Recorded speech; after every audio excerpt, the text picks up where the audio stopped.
কাঁদতে থাকো, তাই না? কেন আমাকে ছেড়ে গেল? আসসালামু আলাইকুম। আমি আজকে বলবো the art of being alone বই থেকে কিছু কথা।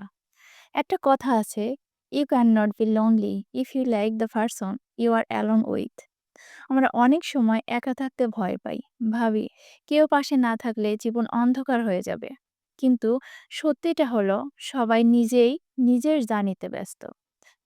কেউ কিছু দূর পর্যন্ত সাথে থাকবে, তারপর একসময় তারা নিজেদের পথে চলে যাবে ইভেনচুয়ালি। তখন তোমার সামনে দুটো রাস্তা: এক, কাঁদতে থাকা, কেন আমাকে ছেড়ে চলে গেল। দুই, নিজের ডেস্টিনেশনের দিকে হাঁটা শুরু করা। হ্যাঁ, একা হাঁটতে হবে, কিন্তু সেই একা হাঁটাই তোমাকে স্ট্রং বানাবে। বন্ধু বদলাবে, মানুষ বদলাবে, পরিস্থিতি বদলাবে।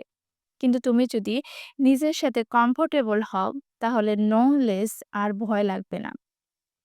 সলিটিউড মানে একাকিত্ব না, সলিটিউড মানে নিজের সাথে শান্তিতে থাকা।